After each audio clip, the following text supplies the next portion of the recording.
La biso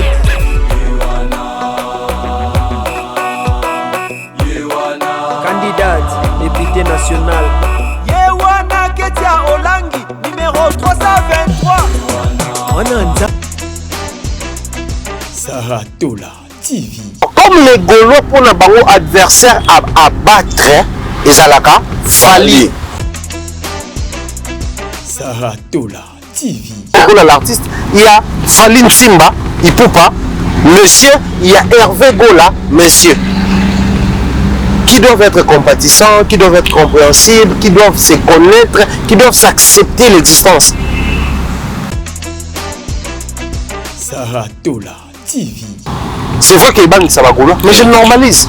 C'est vrai qu'ils sont profitables, je normalise. Parce que c'est l'homme qui fait l'homme. Saratola TV. Mais je pense qu'à un certain niveau de la vie, la musique congolaise mérite ça. Qu'est-ce qui fait a de plus qu'à eu le long terme de carrière? Saratola TV. La biso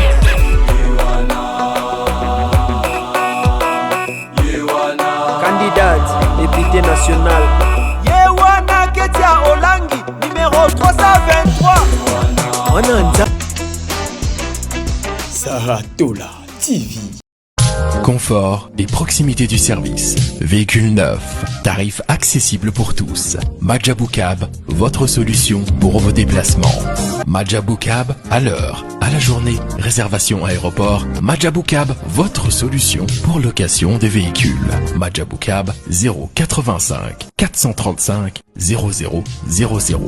Majabou Cab, location disponible via application Android et iOS. Majabou Cab, l'univers du confort. Saratola TV. Bana poto, bana Paris, bana mokili mobimba. Tala restaurant oyeli biso bilubi ya kitoko. Yangoyo! Restaurant chez Franck Poutou FM. Eyeli biso cuisine africaine. Oyezali na ba spécialiste. Ba yebi kaka kolamba biloko oyetali ba africain. Yo mutolingaka mbika, matembele, ntaba, mbisi ya kokauka, nzombo, ngulu, madesu, yebake awa okokata musapi po balamba ngo kitoko. Okanisa suki bongo. Awa na restaurant chez Franck Poutou FM. Babongi selibino chaque week-end. Eko banda ko yinda awa na miziki ya kitoko. C'est-à-dire que barumba ba live penza. Baza ko betela bino miziki. Oza ko lia, oza ko bina, oza ko sepela na niveau ya mukiete. Po ambiance ezongi sikoyo na Paris chez Franck Poutou FM. Pour Nabino Bato Bozako Luka, et sika ko organiser anniversaire, mariage, réunion to conférence, yebake awa na restaurant, chez Franck Poutou FM, bazali na espace, ezali na capacité, plus de 150 personnes, oyo, okozala mubimba, soko organiser, ba manifestation na yo awa, et kozala kitoko, na niveau ya 2 fois T. Na restaurant, chez Franck Poutou FM, bazali kosala tous les jours, à partir il y a 10h ngingo, si na X temps, c'est-à-dire 7 jours sur 7 na niveau ya 2 fois T. Adresse na bango Ezwami na 68 rue Émilie Zola 95 870 Benzone. Pour la réservation, okoko benga na numéro ya téléphone oyo plus 33 76 72 83 097 Ozamo Bimba. Na restaurant chez Franck Poutou FM. Non, bangonde bavandisi masolo ya bilubu pena akei ya 2 fois T. Surtout makambo ya ambiance ya Paris et kominde kulalawa. Na restaurant chez Franck Poutou et Kiyezongi. Wow. Saratola TV. La chaîne qui assure, Bienvenue chez Aïdor Show, chers internautes, vous qui nous suivez de partout à travers le monde. Bonjour et bonsoir. Nangonga, Bozabongo Libakou, Yarota l'émission La Bisso Aïdor Show, une émission qui est présentée par le vôtre Aïdor Yapembe certifié. Derrière la caméra, il s'appelle Genre du Futur, The Last Man Standing. Il est accompagné de Ken américains. C'est grâce à eux que Brosa Romo n'a pas image ou à Kitoko. Un grand merci à tous nos abonnés, au moment où vous s'abonnez à Aïdor Média Télévision. Un grand merci à vous. N'a pas appel, n'a pas suggestion, n'a pas commentaire, n'a pas remarque, surtout au bout de la rabis, pour tout ça l'effort, il y a qu'on évolue, tout père au salam, au salam, au lenge, et sengeli. Aujourd'hui, nous allons parler des actualités. Vous devenez bon sur la toile comme d'hab. Nous allons parler de l'artiste Fally Ipupa qui va se produire ce 25 novembre à Paris, la Défense Arena, jour J-4. Nous allons aussi parler de l'artiste musicien Ferrego aux États-Unis. Nous allons parler de Inosbi. Tous les artistes congolais, parce que nous sommes là pour promouvoir rien que la culture congolaise. Un grand merci à nos sponsors partenaires, Régial Group Investing, de M. Pichon Zola Niba Koula Malamundele, il nous suit, Père Barrel, Barrios, Nabarelodge, Motema Nadej, beaucoup là. Pourquoi pas aussi notre serre, magasin exotique, trompette, maquette, il y a serre dans la grâce Tédika, na arrêt métro Q7, na Villeurbanne, na Lyon. Sous en Lyon, au Bika na Villeurbanne, na arrêt métro Q7, au moment na magasin exotique, trompette, maquette. Ya serre na biso grâce Tédika, c'est comme on tembele ngai ndunda auto lingrabio, aux angokuna, comme toujours à l'Italie, croisement Kalebele Bemushi, boutique d'habillement à l'Italie à Kalizaturi. Comme d'hab, na Imer et Kitoko, tout ça la bonne émission, on a qu'à s'aider dans la télévision, tout ça on a plateau spécial. Je pense que awa, ce bon plateau, directement vous comprendra que Aïdor beaucoup la reçoit pour vous Sugar Daddy. Comme d'hab, vraiment tout ça, c'est que tout la marque ambiance, tout la marque bonne humeur. Cela m'a rappelé information sûre pour vous communiquer, comme on va toujours vous communiquer sur notre devoir et votre droit. Je reste pour vous Sugar Daddy Thierry Mombaya. Comme d'hab, Bobia Idor, pourquoi là, tant il y a Sugar Daddy, c'est ça un plaisir parce que tout le monde a vraiment côté ambiance, côté humour, côté sincérité, tout dans le bas, ils ont le côté. Ça vous avez aventure et talibino, ils ont vraiment Sugar Daddy à cause de là. Il n'est pas encore. Alors, on a papa, on a pas de famille. Nous avons commenté un jour, on a bien idée. Pour représenter à Mombaya, bon, c'est pas du tout bien. On veut exposer mon nina. Papa, Colonzoto, Andimi, alors Sugar Daddy, on a passé belé. On a 4 officiels. Premier bureau, deuxième bureau, troisième, quatrième. Alors, on a petit nébanyonyo. Là, on a dépensé, mais on est toujours responsable de la famille. Même moi, c'est un bananaï. Colonzoto, Andimi. Je suis gros au côté là et puis maintenant on commence à Silika Guinée. Elle est gardée conseil. Papa. Là c'est bien là. Zo wala nganga. Yambaez. Copine yangu ali awana. Baba, c'est bien là été. Non mais Nzambe. Sugar Daddy, très bien habillé frère. Ah merci. Bon là t'as bien hein. Ah. Moi c'est un solo bien micro là t'as bien linga ngote. Ouais ni. Oh non c'est que le bosso là t'as bien été. On me il y a le bien solo. On a une gros la basika. Rien, il y a bien sika. Bon magango. Après bimida. On est nos bomba. On va gagner bomba. Na sakola. Non mais c'est un plaisir. Mais nous retournons à l'épisode de Bessie Mamboté. Kinshasa après la pluie. Mais les colons vont remarquer les appels lumière autour de la moi parce qu'il fait encore. Les colons on ne sait pas ce qui il va encore pleuvoir. Mais bon, le plus important pour nous c'est de pouvoir vous servir, tourner nos émissions, surtout la gaieté. Tout le monde a plus ça parce qu'il a la rappelé.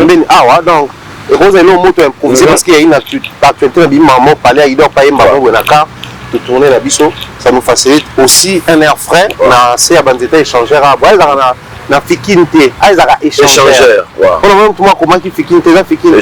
Fikinte les gens ils en a commis en réalité échangeur à limiter fikinte les ana. Fikinte même fikinte pas à limiter. Mais après bon, échangeur va le bar échangeur à lemba, fikinte foire lemba, on ne comprend plus rien alors que quartier foire ils ont na limiter 15e, 16e, tu vois, comme à la 18e. Merci, M. Fallo. Mais avant de commencer, je m'irai pour tous les Congolais. Tu as un moment, il y a élection déjà. Au Yombo Canabiso, tout qui est pour Nami, pour Namokonza Sika, tout le député à Sika, pour servir pendant 5 ans dans le Parlement par rapport à besoin de la population. Alors d'abord, il y a l'élection de Rolega. Il y a des citoyens congolais. Aujourd'hui, on a des Rolega. En tout cas, et comme on voit former au départ c'était candidat président Ebele, pas plus tard qu'hier, Tomoni, Seth Kikouni, quelques autres candidats, c'est rallié à Moïse Katumbi, pour bakela comme ça je crois en Afrique du Sud pour na bango que ba confier la direction quoi, il même ta commis candidat et puis baron ba soutenir la banque. Et donc ça prouve que dès que Zaki la Mouka tout ça et ça rend qui puis après la Mouka pe Panzani Fatia qui la ngam comme président, la Mouka pe va continuer en opposition. Donc c'est presque la même chose. Ngaponanga ezala 1000 candidats la présidence. Ezala 10 000 candidats à la présidence. Le plus important c'est après tant bako publier après la publication des résultats, Mokezana Kimia. C'est tout ce que nous cherchons. Après la publication des élections, nous voulons à ce que Kinshasa, comme en ville où il y a toutes les institutions du pays, capitale Yambo Kanabiso, la paix est là.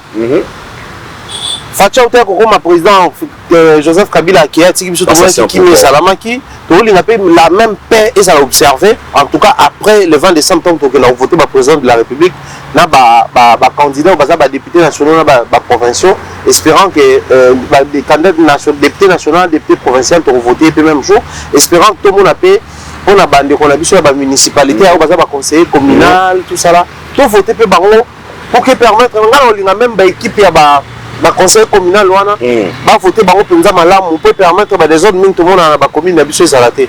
Mais sinon je sens que effervescence dans la ville Penzezali. Moi je t'amène le micro là. C'est vrai que ta vignette bazar, moment on appelle que mouvement zakara parce que période de vignette bakara mi mate. Et puis manan. Papa pe msalo quartier à un moment donné obimsane mon sentir que bambouteillage zakaka, ba raccourci sur nozwa, bokanga makaka. Donc je crois que Kinshasa respire vraiment la période électorale. Autre lingaba tout va voter avec la très bonne humeur. C'est vrai que toi en piaka c'est vrai que souvent les biso ezali mboke bonga mais il faut toujours tout le belaka tant que tu as voté ça moment où tu es pour tout soit bon moi n'attends comme so quoi na député moko faut liaye ko na député moko faut liaye mais ça ne tant au photo bongi sa poto lia très profond ça dit tant toi na élection boité toi ça propagande si tu na élection ba lamba ce que muto azota mungwa na saisonnement ya biloko to na kata il y a préparation biloko et ça biso peuple biso n'est pas décideur donc tant que nous voter au-delà de tout ce qui est comme discours politique opposition après l'élection au pouvoir après l'élection mais peuple na conscience na aye banani à voter ya on déjà malamu on a député ka polia imbongo mais on a député pour aux convaincu quand on a ba les até pour qui na réunion parce que normalement quand tu vas na loba aux amona moamba par exemple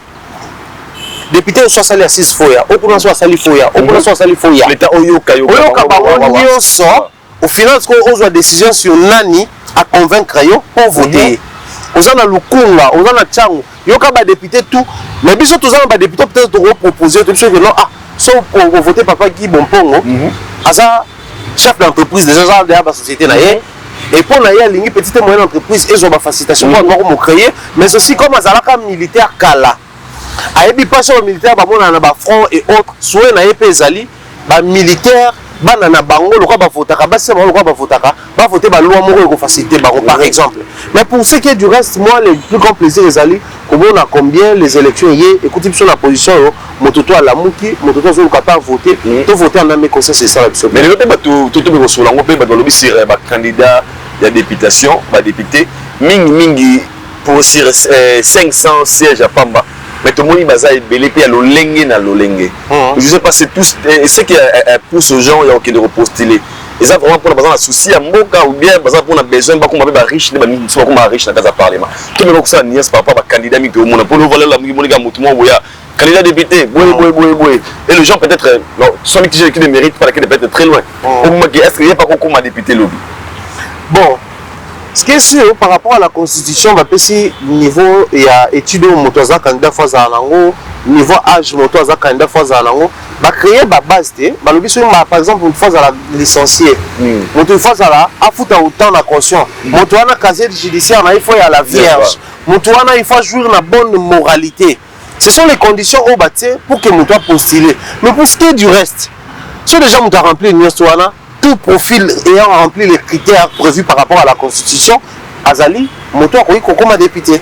Maintenant, le vrai problème de Azali, on ne peut pas commencer à lire les intentions des gens à la télévision, c'est trop risqué.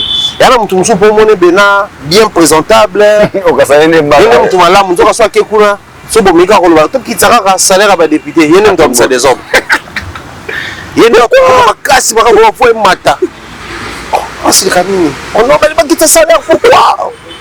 Mais là, nous sommes un monsieur normal qui habitait le coin de l'avenue, en offre de la chambre à salon, à la limite, soit le studio.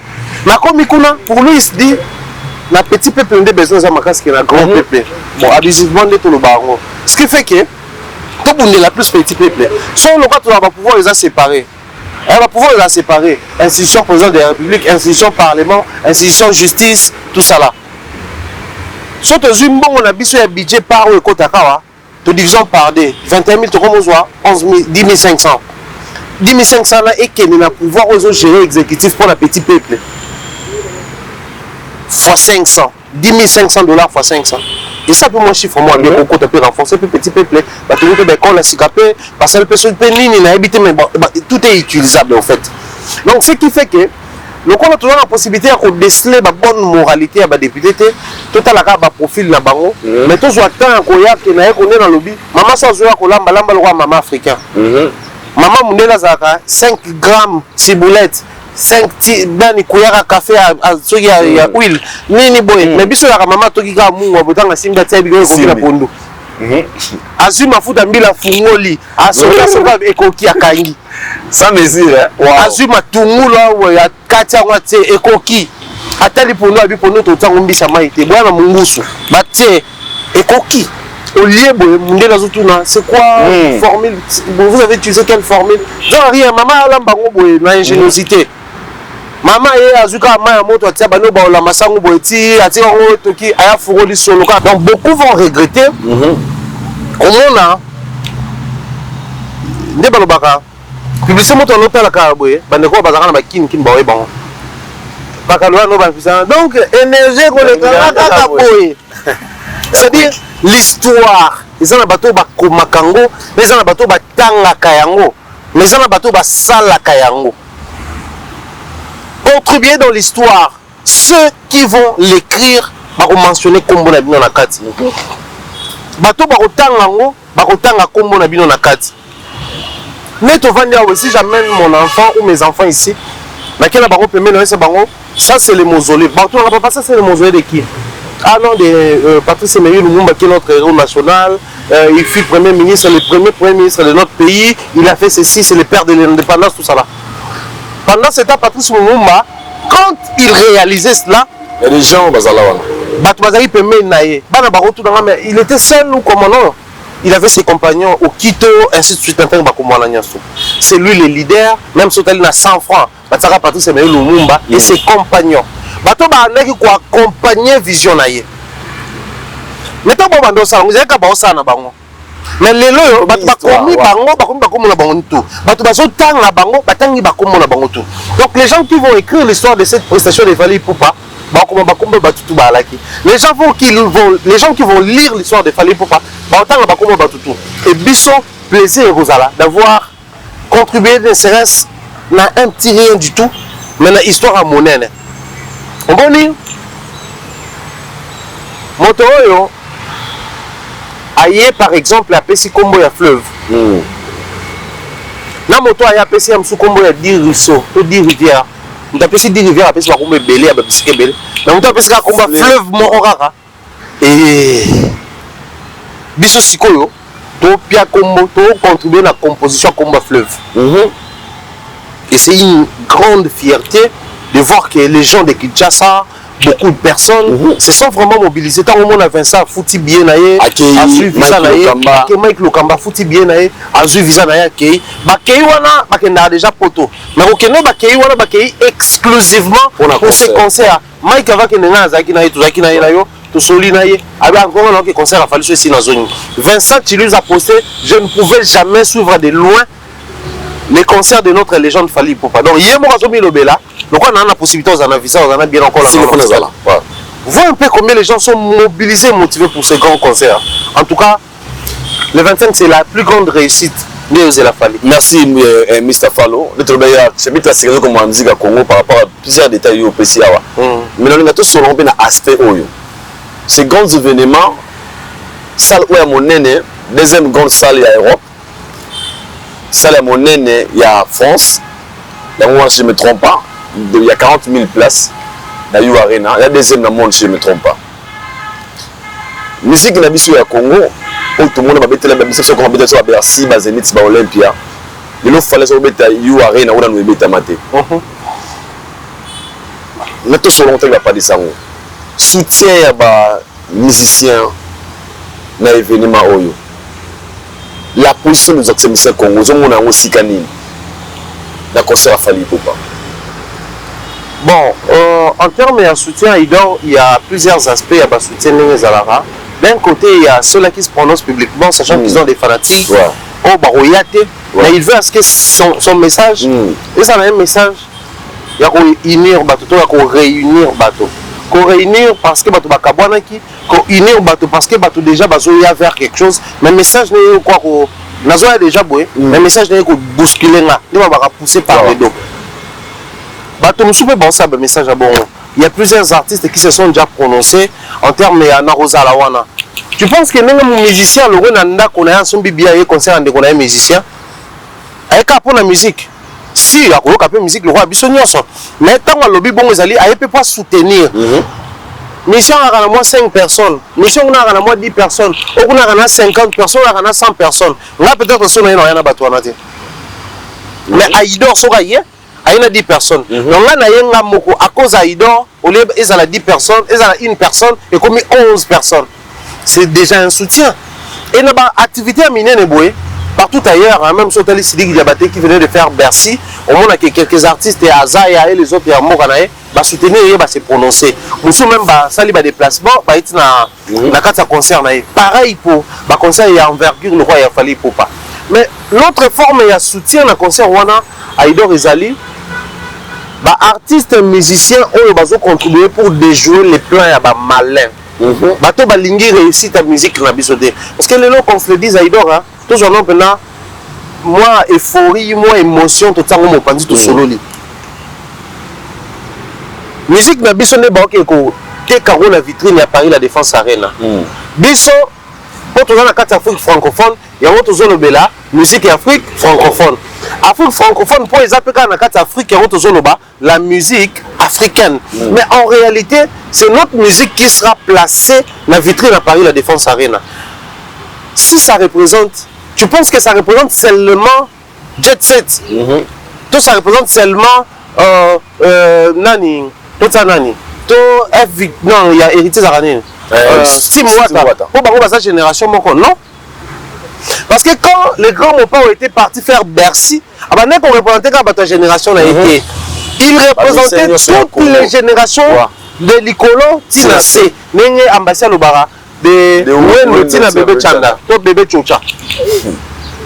C'est la musique du Congo qui est placée là-bas. Et moi je crois, tout artiste et musicien comme on a par exemple, que non, Fali pour Linga Beta, mais on a été dans la position de Loba, que Boya dans le concert à Fali, Boya Rotier Maboko, Boya soutenir. Mais il y a la possibilité, il y a contribuer de manière stratégique pour que le plan machiavélique et le combattant se réalise. Je peux le faire. Qui sait, papa, il y a un artiste qui est banda graduellement, zomata. Mais il y a un artiste qui est banda, pas télé, et puis il fait boum, la bande, maman. Moi, je suis fan de Aboué. Si héritier qui est Olympia, tu as na Zénith. Si petit Zénith, tu as na Bercy. Bercy, tu as na Bassal. Tu as malem. Mais ça, tu as le roi Félix Oazé, quoi. À l'église, l'orchestre, tu as sali la musique, tu as malem. Tu as bien maman na tétragramme. Succès, mon cas, c'est la signature. À quel petit Zénith. Tu as bon. J'avais dit l'autre pour l'émission, tout ça là qui. Les systèmes congolais ont emprisonné Bissot. On a combien de Bercy, mais d'abord Congolais, tu as battu le Bosso, tu as Bercy en Afrique francophone, en Afrique. Non. Il est grand temps de se placer le quoi africain. C'est lui qui n'a pas voulu vérifier africain ni le Bosso à Betaka. Le roi Salouan les appelle ça un spectacle, la monnaie de Batouba Betakuna, la musique tourne aussi là-bas. Je dois travailler les côtés fanatiques, la base et tout le reste. Sur le Monique Bamati, je vais jouer là-bas. Il a fait carton, hein. un très bon spectacle tout le reste. Biso peut photo comme un espoir. Sur ce, l'artiste Moussou Bako positionne dans le wana. Un jour, parce que le verbe balobara, Moutou non Moutou ne ba quantité, a ko espérer un jour à la ta chapeau. Na lingara chapeau et na lingara chapeau té, mais le quoi non ba katinga Moutou té. Un jour on ko espérer que on la taper chapeau. Na ko ma place mo babi a pokota, on la ta marque na biso chapeau na t-shirt. On la ta. Donc, Moutou Nano a profité bien Kaza nous vivant, le quoi artiste musicien, a qu'on espérer un jour à taper concert Moko, si pas Paris la défense arrive, peut-être un peu Bercy, peut-être un peu Olympia. Donc ceux qui y ont cautionné Babylone, ils ont permettre à ce que Namato il n'a yoka que Bazo baby sa concert a fallu, attiquer bébé banango. Il y a un jour le karma existe et les capels Namato ya Moutou Moko pour aller sa concert il y a X ou Y Moutou na pe à Kotika. Donc, nous tous quoi sali bongo a empêché plein de boy au bangwa sa concert a fallu. À l'obinité na TV. Mais à soutenir des fallu. Ils sont peut éviter. Voilà pourquoi na forme et na fond, faut apprendre qu'on remercier l'artiste musicien en Nyoso. On va poser l'action. Batonso va poser l'action dans le silence. Moi je connais des gens qui posent des actions vraiment dans le silence. Moi je connais des gens au temps où si tu ça les bugs. Pas hier commandé qui 10 billets. A 10 billets wana à revendre et pas bateau, le prix normal. Donc lui s'est donné de la peine à son billet à prix normal, à un prix normal. Parce qu'il se dit, il y a un sous, il y a un billet en ligne. Il y a un sous, mon salle les autres temps, en attendant qu'il y ait une FNAC, pas son physique. Donc là, si on a un billet, on a un sommet là, il y a un salle. Agent en falité. C'est une manière de soutenir l'artiste. Donc aujourd'hui, les artistes, le col artiste et le col ils peuvent soutenir Fali Poupa de différentes manières. Mais comme c'est pour la gloire de notre musique de manière générale, c'est d'une très grande importance pour nous de dire merci à tous ces artistes. Au bazo le baba discours a bien. Au bazo souhaiter même à l'obité à sa pelote mais la montée manière qu'il n'est candidaté. Pour ça, bato musu bazo la ténue Fali le 25%. Mais là bato musu soupé, il n'est pas proche de Fali, il n'est pas ami à Fali. Mais quand il ne peut candidater, et le l'autre, il concerne c'est son tour, mon tour viendra. Au cas où mon tour ne viendra pas, mais lui il a fait son tour, c'est bon. Regarde bato mususu ozui à sepelité avec ba mutema zuwa pété abeka bata poko pe bala osu tuzala o mutu asepela nena azwa avec zuwa té o mutu asepela nena azwa mais faut pas que les justes milliers de exister asilika te ndongo zwa asepeli pété ndongo zwa amene vina ye mutu yo existence est à la payeté bato bongo pe baza o asiliki te ndé fallait obeta concert asepeli ne pété asiliki pété. Azapeka ne biso peka ka tape mission pe ti pe tolo babu e pe candidaté pour ça bato musu ne tolo babu ba silika makasi bato musu ne tolo babu ba sepela na mutu musu ne bolo babu akata likuta fufu atia bloc allié a ressentir l'autre on fait un sentiment d'inachevé ça yo pe la terminé con. Donc, donc ne diabolisons pas tous ces artistes musiciens qui ne se sont pas prononcés. Mais on peut pas se prononcer. Toi, on a pété véritablement traîner congolais à la reste. Orly Gola, là ça il fallait vidéo parce que Orly a fait la vidéo comme un Congolais, aussi comme un artiste musicien. Beaucoup de gens ne sont pas contents par rapport à la vidéo. Quelques Golos, oui, et quelques communicateurs de faire et ça c'est normal. Il faut toujours tous être réaliste. Orly Gola, on a fait Gola, Bébani vrai camp. Après la disparition inopinée de Kigo, la Ligue d'Abaron. Quand il est parti, et ça, qui n'est pas famille, mais ça, la maca. Tout le bateau, après la famille, va faire, tout famille, va musicien. On dit, on va incriminer, va Fali, va Kofi, va JB, la télé. Biso peut te chez Biso na palais, na kuna Biso dans nos avenues. Biloko ba finir la Biso na ba télévision pour Biso to le canaba média boy. Et ça la mana ba venir. La garçon YouTube na ba série tazaki na X, a comme na Y. Mais mon toit le bana, am sur na 5x, il y a 38x et demi. Avec largement, mais pour les canaux médias yo, faut pas qu'on la kisango. Mais Orly n'a fait ba bébé qui pour na makambu ya famille. Mais comme ça, la grandeur d'esprit de frères étant un petit concert dans le stade de Marseille, partir Orly, à Boki Orly. Tout bien musique Nekendaka, et surtout faire à Wenge. À Boki Orly comme Orly. En retour, les gens s'attendaient à ce que Orly puisse envoyer un signe. Eux, on a fait flèche aller, ils ont accompagné la flèche à retour. Alors, comme les Gaulois pour un adversaire à battre, ils ont Fali. Yangona tout ce qui provient na komo ezana gola na kati ezonta na kaya gola pour na bango bamona ngo c'est pas bien. Tande ba c'est que Jude était sans raison. Simplement parce que à s'identifier la fali ayemba kina gola. Donc le cause kina gola, il faut oublier l'existence des Fali. Il faudrait vraiment Fali. C'est-à-dire même quand il s'agit de son concert, on te pose une question. Finga concert wana to kolobate. Exigence gauloistique. Résistance gauloise. Ce qu'on lobby kaka, tout devient problème. Mais je crois que les loyaux, certains parmi eux, parce que moi je reste persuadé, convaincu que parmi les Gaulois qui insultent à tout bout de champ, il y a aussi des Gaulois réfléchis. Qui comprennent que, oh, mais Orly Oyo, Arana Potot, Azo Mamamou, autour les Galibois défense à Moni, Orly a bien autour les Kawana à Moni. Il a réalisé que, l'un dans l'équipe de Paris, la défense à rien à Boye, na écran wana, Mundele, noir, Congolais, Fali, pour Panabiso. Oh, mais attendez. Au-delà de tout ce qu'il y a comme clivage, appartenance, je suis le frère affairé, tout ça là. Mais c'est lui, c'est un Congolais. Tout ce qu'on doit souhaiter pour lui, il faut ça là. À mon appel que ça provienne de partout. Aïdor à lobby, Valdé à lobby, Bev à lobby, Adas à lobby, Kuna Demer à lobby. On m'a appelé que, et ça après, on a confiance, mon coboy. Que non, d'une manière ou d'une autre, je suis accompagné par les miens. Ce sont des petits éléments. Les grandes montagnes sont faites de petites pierres. Sans cas, les bangs moukier, oh, ça, et on matangomba. Il y a Orly Go, les salés au Moboué. Il y a Aïdor, et salés au Moboué. Il y a Thierry Mumba, et salés au Moboué. Il y a X, et salés au ainsi de suite. Donc pour moi, je me dis, quelques Gaulois matures, bah, c'est pas le nez Orly, c'est la vidéo. Parce que vous oubliez, Orly pas Mbara. Orly peut Ayembara. Ayembara peut la dynastie Azui P12. Parce que nous, Orly peut la dynastie Azui 12. Bango, Adjani. Bon, c'est un bien, il y a 12, il y a 4. Parce que mon aïe pas aimé comme tout le monde a fait au Canada. Il y a bango, JDT, il y a pas 12 ans. Pour y aller, si on a fait comme Joan Zemboné, le lobby, album et bimi, il y a un Zembolanda. Adjani même. Et qui sait peut-être, Orly Go là, un jour étant artiste. Ça va aussi casser tout ce qu'il y a sur le terrain, comme il faut faire une affaire, il faut faire une affaire, on vous emmener à parler d'eau, à Tsaïmbeli. Non, non.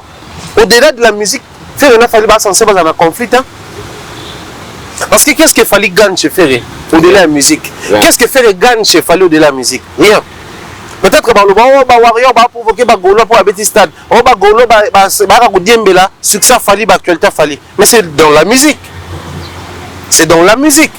Mais si nous quittons le niveau musical, il y a quoi de profitable dans ça? Rien de rien. Donc moi je pense que toi maman maturité, c'est pas parce qu'il est frère à Ferré qu'il n'a pas le droit, étant artiste musicien, de souhaiter la réussite de l'autre artiste musicien de son pays, s'il vous plaît. Si les Ivoiriens artistes souhaitent la réussite de Fali, à combien plus forte raison un artiste musicien congolais?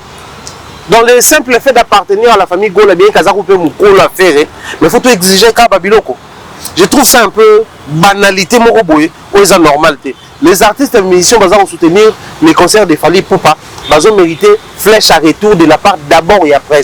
Parce que but surtout c'est pas la guitare du fait que la presse au nom il y a des artistes, ils vont soutenir artistes. Aïdor, je prends au nom il a fallu Poupa, biso de ça la émission belé pour soutenir le concert de Ferrego dans le stade des Martyrs. Bien sûr. Parce que tous ceux qui contactent tes bafouté sur mon monde. Maintenant ça on peut aller avec ça OK. Biso le laboratoire Fali, si ko to ba faire et botaner déranger Falité. On a ya Fali pour soutenir un autre artiste, il y a qu'un adverse. Mais quelle est cette personne on a affaire à soutenir Fali? Jamais. Pourquoi les journalistes disaient que les amis ba appartenance tout ça on a un artiste pour soutenir artiste? Merci beaucoup, très profond. Donc les loyaux Ferrego là c'est la maturité exprimée. Orly Go là plutôt c'est la maturité exprimée. Les scènes diront ils ont 12 mais bah vrai bah comprendre que c'est la maturité exprimée. Il a été explicite à l'objet le la artiste nérono artiste musicien le la congolais habité le la membre de la famille Gola non le Moutaïmba qui na dynastique non le la grand frère il a fait non il a parlé comme un Congolais et comme un artiste musicien congolais. Merci beaucoup Mombaya. Vraiment, on a tout intérêt à soutenir concert à Fali. Beaucoup des artistes musiciens congolais la Sengibino, Botika Kobeta Bana na Bino Bigogo na Bandako. Papa, toi aussi tu vas jouer ou Arena quand? Papa, tu joueras aussi ou Arena. Papa, laissez de taper vos enfants, s'il vous plaît. Laissez de torturer vos enfants. Il faut bien répondre à vos enfants, oui, mon tour viendra. Ma fille, mes chéris, un jour aussi moi, je jouerai là-bas. Mais papa, toi tu vas jouer comme tout au Fali. Quoi? C'est pas bien, c'est pas gentil. Ce qu'on va jouer ta balade foot na bino. Mokogoli moi na moko moyanda et moi na moko bino wana. Maman ta moi c'est moi soit ba na ça. So beti ko moi na pona bonjour moi na ton papa, toi si tu es musicien au Congo. Bébé voilà mon enfant, je suis musicien là-bas. Mais pourquoi mes amis ne te connaissent pas? Mais tes amis ne suivent pas la musique de chez nous, c'est normal. Non, ils connaissent Fali. Les enfants, attention, il ne faut pas poser cette question à papa. Papa va se fâcher, va te tirer les oreilles. Et puis, à présent, après il chante.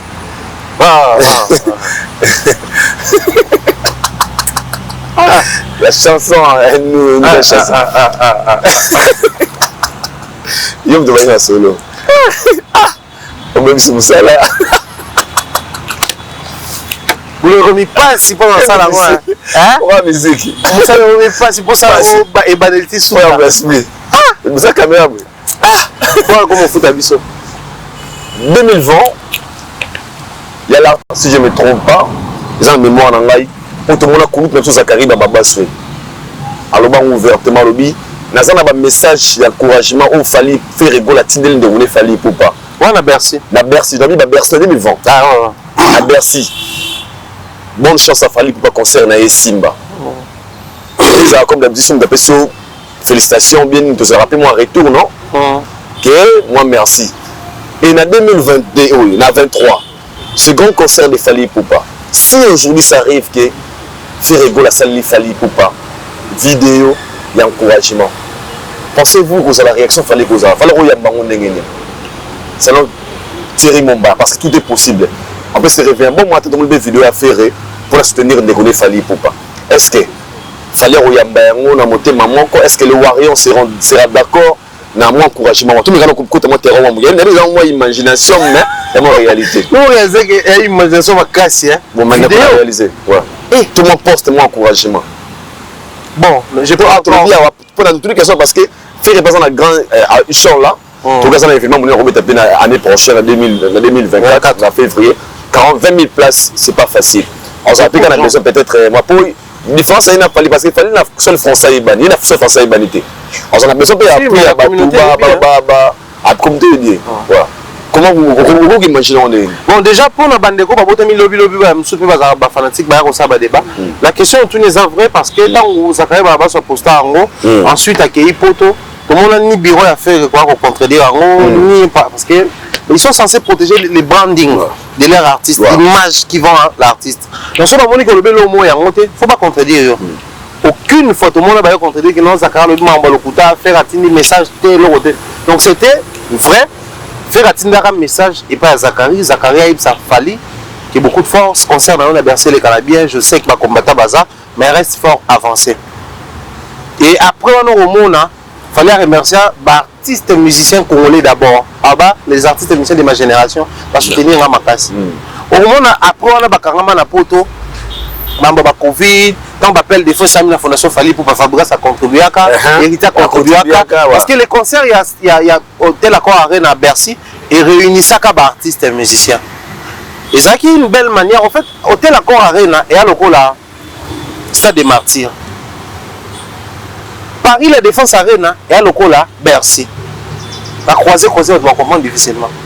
Hôtel Accord Arena et à l'okola Stade des Martyrs parce que Fali c'est le tout premier artiste de la génération 5 à ça là, Hôtel Accord Arena.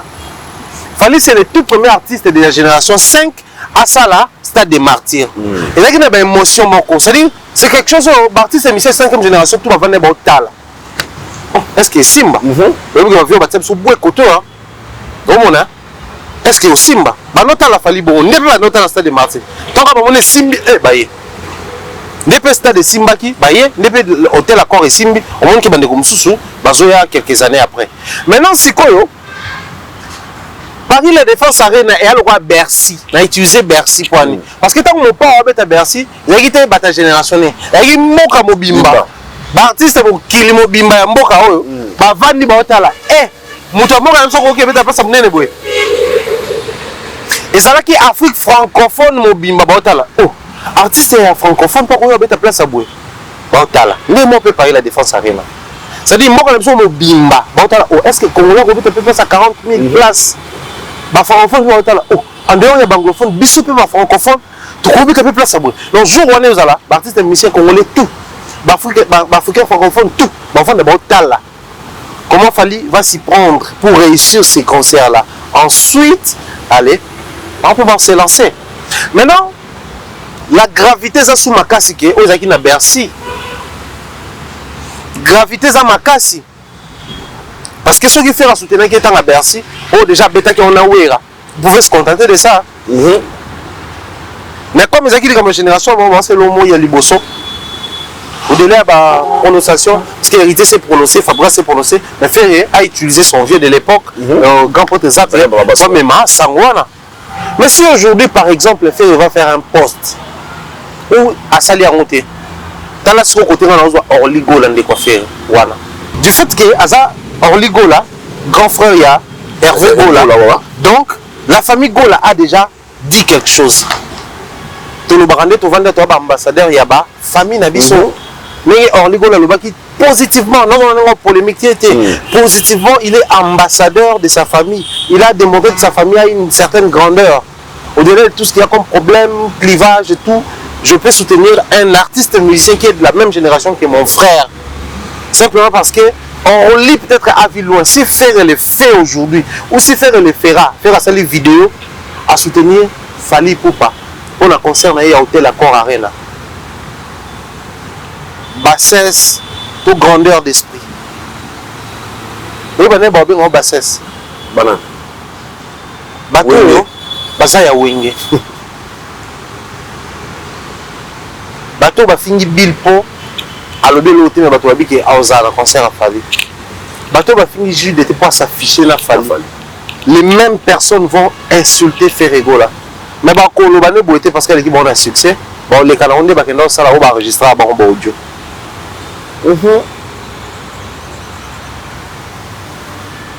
Les Gaulois et les porte-parole de Ferré. C'est vrai que le roi n'a pas bon commentaire rien, on s'est rendu chez dans ça la tête bon. On comprend le mot que tout chemin mène à Rome, oui, mais il y a des raccourcis et des détours. Tout chemin mène à Rome, oui, mais il y a des raccourcis et des détours. Il y a une bimawa, dans mon porte ça. Mais si on a quelque chose makuna, non, il y a des banzela non, c'est même awa. Mais si on a eu raccourci, on a comme si on a quelque chose détour. Mais banzela tout, même là tout chemin mène à Rome. Mais raccourci ça, détour ça. Si faire aujourd'hui comprend qu'il faut prendre les raccourcis parce qu'il y a les concerts de l'hôtel Accord Arena qui s'annoncent pas bien. Il peut prendre des raccourcis. C'est en ces moments-là que les Gaulois comprendront que la musique congolaise est aussi censée s'adapter à la musique mondiale. Musique mondiale, les Alaka, quand Barna Boy soutient Davido, c'est pas parce que va porte peut-être Baïban pété. Musique comme tu sais que Baïban. Quand Wizkid a Davido positivement, c'est pas parce que Baba porte d'ailleurs la génération moko, mais parce que et là on le beau sur yé, et maman solo. Ça c'est vrai. Soit ça boy, soit diamant, soit ça d'or, soit d'or. Soit ça son vidéo faire bi makana ba ko se moquer là. Biso lo bani. On met ça voir faire. Mais c'est faire à montrer qu'il est sincère. Tant on doit être solo que non, qui est vérifier disque d'or les alara. Mais c'est en fait on voit, c'est le grandeur d'esprit à Rwanda. Plus qu'à Yebi Kezayango, si on a TV dans le Bélan, mais tant que tu es solo, tu peux te faire avaler le rôle de Yebi Kezayango. Alors on va le non.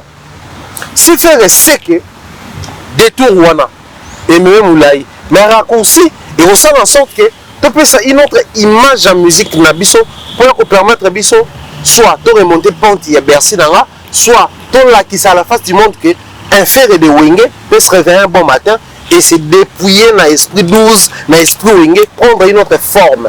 Et vous allez bien. Mais si faire le fait, ça peut aussi nous dire que bateau bazaki le bosso travailler na Ferré, ils n'étaient pas imposants ou soit ils n'étaient pas professionnels. Voilà que ça Ingani est arrivé, Ferré atteint cette maturité. Si Ferré le fait, les gens diront ah oui hein, et une fois Fali a connu des problèmes, Ferré avait soutenu en ligne. Mais l'autre fois Ferré venait de perdre son jeune frère Guy. On a vu Fali présenter les condoléances à toute la famille, à la famille musicale, mais à son frère Hervé. Pourquoi il n'a pas dit Ferré? Parce que au-delà de tout ce qu'il y a comme Fali Ipupa l'artiste, l'artiste, il y a Fali Nsimba Ipupa, monsieur, il y a Hervé Gola, monsieur, qui doivent être compatissants, qui doivent être compréhensibles, qui doivent se connaître, qui doivent s'accepter l'existence. Qui fait ça mais le citoyen congolais dans mon pays il y a Ferré. Chaque fois Fali va en Côte d'Ivoire, quand on montre la photo de Ferré, il ne dit pas que je ne connais pas le gars. Il reconnaît que c'est Ferré l'artiste de mon pays. On montre à Ferré la photo de Fali, il ne dit pas que non le monsieur, je ne connais pas, non. Clairement c'est Fali, l'un des pionniers de notre musique, il est de ma génération, il fait bien son travail. C'est vrai quand on revient ici à Awa, peut-être un peu Salara. Mais on a l'obaki dans l'émission depuis un moment dans prêché bateau. Tobima na esprit qui congolais ont emprisonné biso. Jo Tobima wana, Sidiki Diabaté de quelle génération? Il a quel âge? Banandini âge à Sidiki Diabaté le babeta Bercy na mboka o. Mais kende ko vérifier à l'époque, tant ba wera, ba JB, ba no stade de Marseille, ba na ba trentaine d'âge. Mututa aki na 40 ans. Bana ba 30 ans, ba notunta, biso tout de suite dans l'heure de là bana ba 30 ans.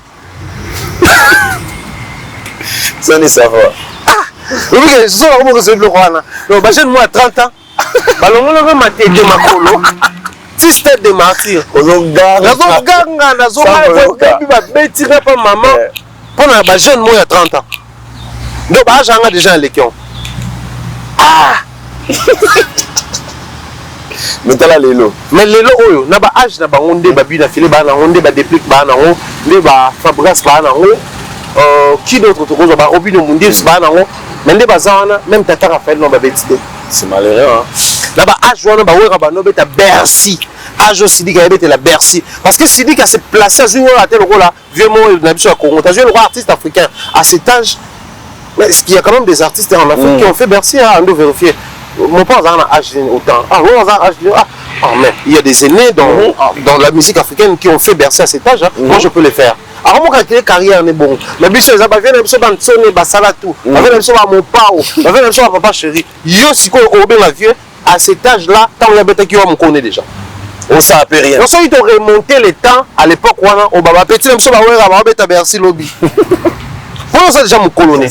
Mais nous n'avons aucune base, pas de chansons mythiques, pas une carrière alléchante, rien de rien. Alors, les musiciens ont besoin de faire comme une capacité à se dépasser, c'est surpasser bon. On a des choses en place, on s'en à l'africaine, on s'en a fait le monde. Parce que il a fallu qu'on présente condoléances et pas à faire égal à l'africaine et ça le monde.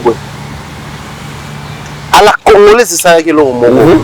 À la congolaise, il y a alimenté polémique et comme si Bagolo mou et comme si Warrior bombé torse. Que non, on a plutôt un grand esprit, ça comprend la condoléance. Bagolo, ouais, toujours quand même payé à Fali. On a bandé les longs, PD longs, Fanny, Tantine, Fanny et longs, ils ont un peu Fali. Maintenant, si à l'africaine ou à l'international, que tout le monde était au courant. Un artiste musicien congolais s'appelle Hervé. C'est qui Hervé? On s'est fait. Hervé avait perdu son frère. Ben oui, mais son frère aussi c'est un artiste musicien. Ah bon? Ah oui! Il commence maintenant à rassembler les images. On a vu aussi à Salfon présenter des condoléances lors d'une émission chez RTI. Ah oui, ah oui. À l'africaine, va comprendre que Congolais m'a coupé. Mais Kokoufeli n'a pas permis de découvrir le vrai nom de Congolais. Mais awa, et comme si on Sony, c'est bombé torse. C'est vrai que polémique, on fait ça là. Mais tant que tu as visé Libanda, tant que tu as fait un peu Mataza, puis niveau on a fait la fali. Quand ce niveau on a la grandeur à l'africaine, c'est-à-dire qu'on s'est surpassé. Ngaï fait rigolo à soutenir les concerts de Fali Ipupa. Je normalise ça. C'est vrai que les banques ça va gaulois, mais je normalise. C'est vrai qu'ils sont profitables, je normalise. Parce que, il faut un c'est l'homme qui fait l'homme. Omoni banyama baleka biso na bomoto biso toleka banyama na bonyama par moment so il y a une zone désertique okuta ya banyama musu bazaka na lokola ba meme o bazaka ba les belé wana basala biso ba lin ba nini so boni moya bimi makasi bayaka base batemi ko ba classé ta batemi wana ombre na ye ebombi muninga na ye ombre okuna ebombi muninga na ye ombre okuna ebombi muninga na bomoto na kasa banyama soki lokwa na dessin yo kende ja Dubai oyebi na moi zaka makasi na mpepa moto na butu malili yaka ya makasi so malili ya makasi bapusani bakangami po bana ba fourrir na nzoto moto oyo chauffer kuna moto okuna chauffer moto oyo chauffer banyama bana bomoto na kati na biso sko bato son faire à sali vidéo pour soutenir Fally bato mo on ta vidéo à 12 théo à soutenir Fally na nene ba ko kuna soutenir pour ni nespo ngé a sopani biso ala ka boité bonyama kati ya bomoto to kutsa ka bonyama c'est des fois. Mais moi je pense que la musique congolaise mérite ça. On n'oblige rien à faire, on n'oblige non plus rien à Fally. Mais je pense qu'à un certain niveau de la vie, la musique congolaise mérite ça. Qu'est-ce que fait a de plus qu'à eu le long en termes de carrière? Rien de rien. Pas en termes de popularité, nombre de prestations, la visibilité, le respect qu'il a à l'extérieur, mais aussi la puissance qu'il impacte dans un pays étranger. Il n'y a aucun pays étranger où faire plus puissant qu'il y a eu le long de pays étranger. Tout ça à Nigeria, par exemple. Mais il s'affiche avec Ferré, il s'affiche avec Fally, il félicite Ferré quand il fait quelque chose, il félicite Fally, il chante avec Inosbi, il revient, il figure lors de la soirée à Fally. À côté kuna à Kekuna à Yembina à cinq clips Inosbi à Zongibwe bazo inauguré Fally ce qui roi de à Yeli Sousou et le on a gagné. Est-ce que les musiciens la biso puisque Fally a commis la moins maturité on a le nom matanango pas d'été bandérolé par génération il faut pas comme nango parce que la génération on a peut tout le monde à part surtout le repas où le ngomba le Kwakanza pas bon il s'affiche avec la Fally Alobaka lui c'est la superstar de notre pays c'est lui qui nous vend. Mais quand il est avec Ferré, c'est parmi les meilleures voix de mon pays, c'est un bon artiste. Ah, tu vas me tu place là, il y a un choqué, tu as dit que tu as allé pour le langage. Oh, il est là, bah, j'en ai. Oh, il est là, oui, le langage qui va na concert à Fally, non, il m'a été. Il n'ose bien Mbina, malgré mon gars, la podium à Fally, à Viaza, on a profité à Mbina. Vieux, à hier soirée à Fally ici, bah, on va proposer, bah, ça, il est album. Album il y a vieux titre album on se année Made in Congo. Bah toi ça c'est la famille Balou on va composer musique on va celle bah je suis goût à nouveau pour pas coller la musique de Kona mais bah je goût à nouveau dans mon scène à Fally bah comprendre que pour via oui le longo na scène à Fally na Kinshasa mais ma rambassa na stade ah mais c'était énorme hein et donc tout ça et longo là oui le succès qu'a. Maintenant, il faudrait tout ça dans le bateau, la nouvelle génération, la légende. Il va falloir faire les autres. Et ça, la légende, le quoi, oui, le longomba, le quoi, le quoi, quand ça, tout la légende, le quoi là, oh, bien brune. Ouais, biso, viens la biso. Ouais, problème, que tu dîner, danseuse, ou porte, ou plainte, ou banana, petit, presque tout sur le banana, mais je crois, les lots, nous avons l'obligation de gérer les choses autrement. Fallait qu'il y ait un foi par rapport à discours, il y a Quadra, mais tant Quadra qu'on fait les mamans, il a quitté Kinshasa, à qui Europe pour assister à la présence physique. Physiquement, ça physiquement. Au-delà de tout ce qui est comme problème, on a vu mon père courir vers Ferré. Tu veux dire mon père est vers Baro. Mais Ferré tant maman s'est coupé les scènes. Aïe. Et biloko moyennement on signe compte à la musique et s'installer et fanda. Si les concerts de Fally, il y a 40 000 places et on même tout le monde a facette on a fait. Oh le mal. Et attends. Les mal les accords na bateau tout situé tout identifié. Donc pour moi je crois que le plus important c'est ça toujours vivre les lots et on espère que Ferré Gola va apprendre de ses erreurs pour perfectionner mais aussi apprendre de ses frères pour y épée lobby offrir la possibilité d'avoir on a quand parlé la défense avec la communauté côté. Pourquoi vous pouvez être très content aujourd'hui de voir Fally pour combien précaire en You Arena. Bon, avec toute sincérité. Viens le soir tout les gars ont calculé. Viens le soir imprévisible on mbora omba. Na ba Fally na ba kusa na ba soleil ba ebi. Ne moi aloba nze mbongoli. Viard imprévisible. Notre vieux a une manière assez bizarre d'exprimer l'amour comme tout Congolais. Il passe tantôt dans une émission ici, là où il dit mais si on va un musicien au moins, on a un stade de Martyrs, ils ont une émission, Bercy au moins, on a Bercy, ils ont n'est-ce pas une fierté? Déjà, même si on n'est pas une fierté, mais du fait qu'il y a le bien, et ça vend aussi la grandeur de manière assez particulière. Il y a Zali, qui est une descendance naïe. Mais moi, il est passé sur ses traces. Maintenant, à combien plus forte raison lorsque c'est son propre fils, c'est lui qui est passé sur ses traces, mais à respecter les principes de la vie, l'élève est censé dépasser son maître. Ouais. Si aujourd'hui, il dépasse en termes, il y a une salle mythique. Le vieux a fait jusqu'à 20 000 places. Bon, tout considéré, bon, bien que c'était dans les 17 000, 15 000. Merci. Ça prend la forme de 20 000. Bon, je dois passer par les traces, sur les traces de mon papa. Il est passé par là. Mais après, en termes d'honneur, le roi Misé, il y a fallu faire différent, parce qu'il va quitter la descendance à génération. Autour de non, à ça l'honneur, il y a aucun certain nom. Mais Fali, en termes, il y a musique, il fait l'honneur, il y a quartier latin, au monde, il y a la micro, tout va tourner, master naïe, Gibson Boutoukolo, va tourner, au monde, master naïe, belé, vient naïe, sam chintou, te belé, autour naïe, parce que pour la banque, ils se disent, au-delà de tout ce qu'il y a comme fierté congolaise, quinoise, ndaloise, africaine et consort, mais c'est d'abord une fierté de notre clan. Nous sommes tous unis ici, dans le clan Wana. Bon, ceux qui. Botongi pont. Hein, Namboka. Boye Namboka, mo boye. Boye ton rapport. Tout le monde courant, tout maille. Eau potable, vraiment. Chef coutumier, c'est pélité. Namboka, c'est pélité. Parce que quand tu as chef coutumier, c'est pélité. Pour battre tout bout de c'est pélité, c'est bon. Mais tu sais, on a consolé.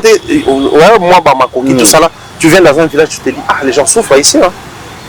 Aux yeux, mesure, au tel bon maille, au tel bon courant. Parce qu'on a un courant, on a un maille. Bateau va nober la maladie, c'est parce qu'on va consommer eau pure et potable. Ce chef a ses pellités qui est populaire, c'est pellié au comment ah chef a ses pellités. Population moi c'est pas oui bateau va se pellier. Si vous comptez nombre de bata clan quartier latin va se pellier, va mon fallait avant ça va. Au monde que bah déjà belé que le café, donc c'est bon déjà. Viens se pellier là, se pellier c'est bon. Vers ce là c'est bon. C'est très capital. Mais je mérite tout soit si je peut-être à Soukaka na Katsa You Arena. Le 25 novembre You Arena, tout le monde va partout pour la Bahia. Comme histoire na bango ensemble avec Fali Poupa. Tout le monde sonne sur le plan sécurité. Tout le monde a plusieurs émissions où Fali Poupa boire là déjà moi na répétition gendarme, la police, boué. Et sur la ça moi couleur et la sécurité. Et pour les autres, c'est aussi une manière il y a ça va combattre moi tétis qui va prouver la police ou bien c'est le message qu'il fallait faire juste annoncer le bateau va lingao va concert va assurer que sécurité aux là le message nous va par rapport il y a soldats qui afficher dans bango.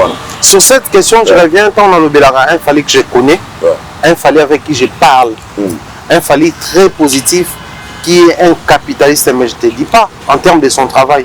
Il voit que les intérêts comme ça, la perfection et la réussite comme ça.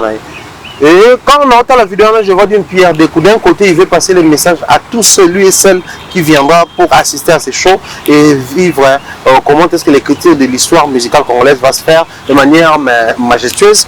Ben, nous voilà quand ils viendront qu'ils soient sûrs. Et c'est à quoi que la sécurité est belle et bien assurée. Mais il y a un fait, il ne faut pas oublier, il y a certaines personnes qui ont acheté leurs billets ne connaissent même pas l'histoire des combattants, ils ne sont pas congolais.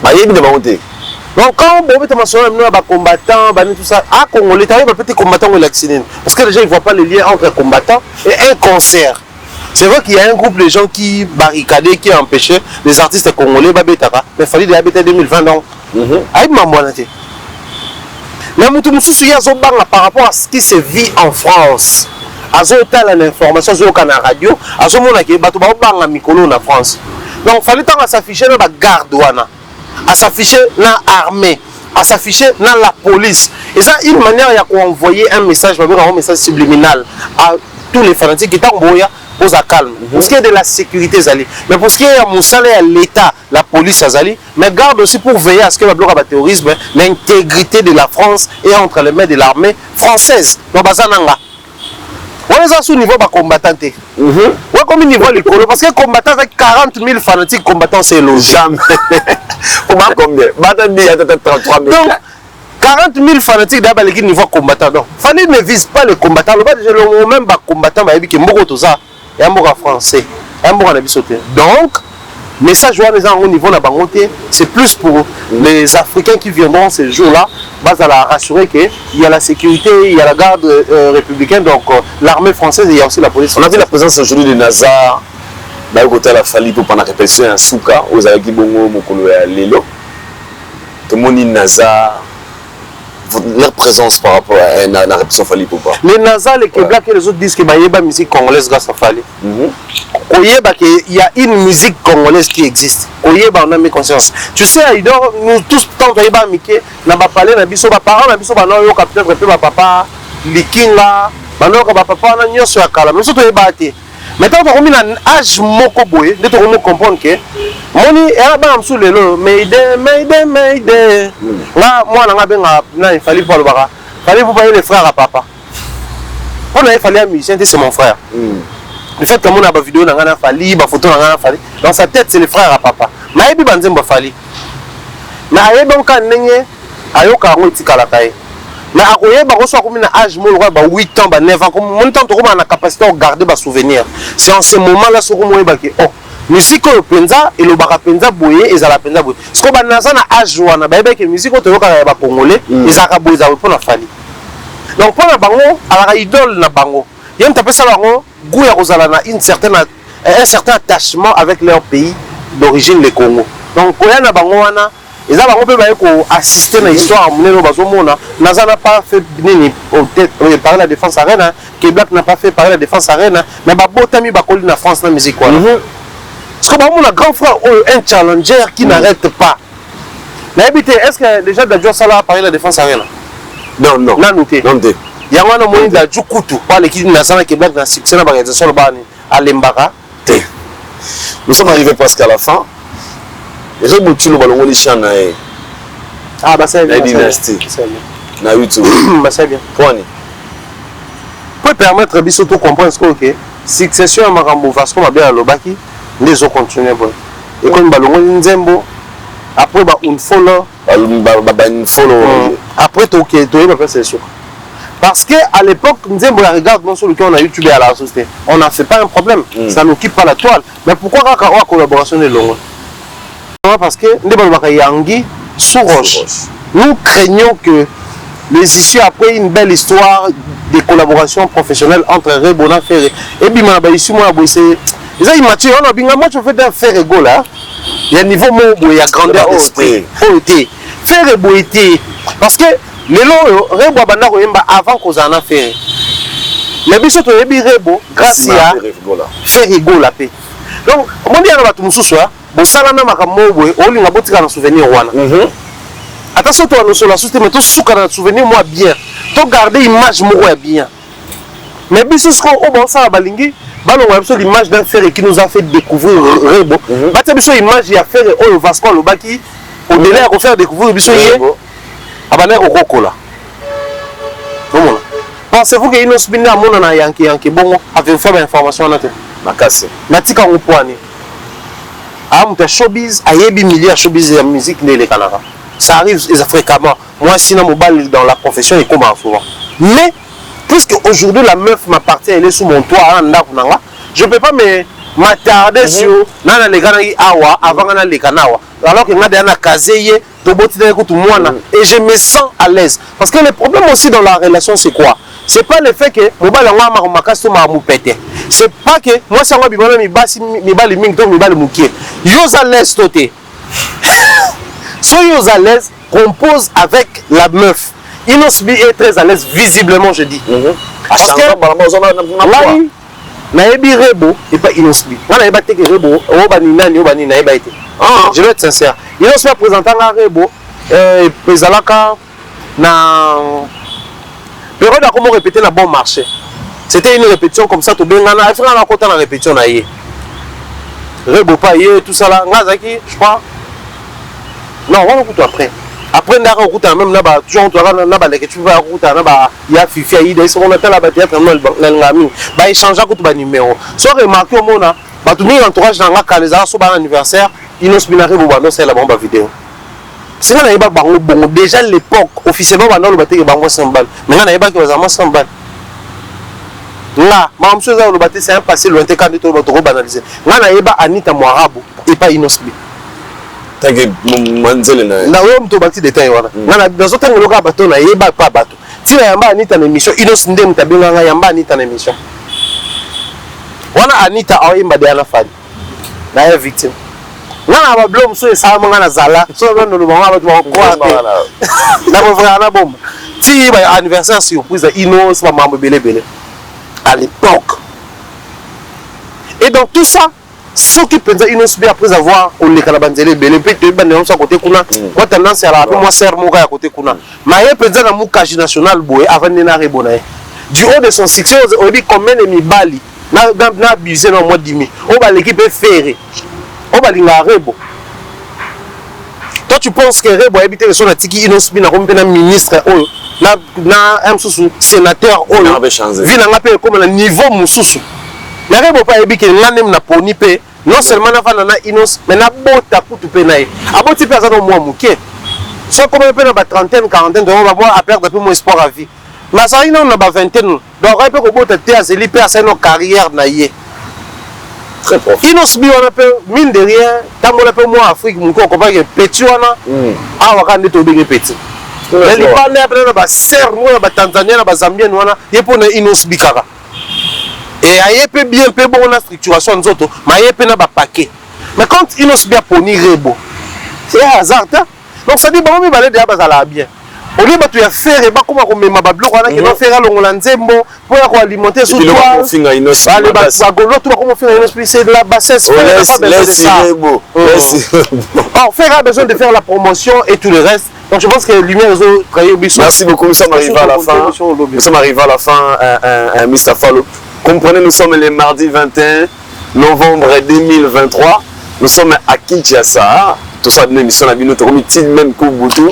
Jour J, mon 4, Youare à Paris La Défense avec Fali Poupa. Histoire Réseau Komama. Ce 25, Youare na Moto Kopela, Makale Kotikala, Fali Akomata. La musique congolaise que vous avez à l'honneur et Thierry Mombaya, Aïdor Bokola. Nous vous confirmons toujours comme histoire n'a fallu pour ce 25 novembre. Parole d'honneur, ce 25 novembre. Tout comme histoire Aïdor Bokola, Thierry Mombaya. Tout comme histoire n'a fallu pour pas ce 25 novembre à la Arena. Nous sommes arrivés à la fin. Salutations. Merci à toi Aïdor, merci à Mireille Fleur. D'ailleurs, je suis en train de parler avec elle. Des gros bisous à toi, Mambe. Merci pour la force et la parole à positivité aux communiquer. Merci au coach. Cédric Mouki, Nadine Dacosta, les coachs. Merci pour la parole, la positivité. Merci à Nadine Mayo. Et merci à toi pour l'invitation. Merci, nous sommes arrivés à la fin. Nous vous disons bye. On se retrouve au prochain numéro. D'ici là, portez-vous bien. Allez.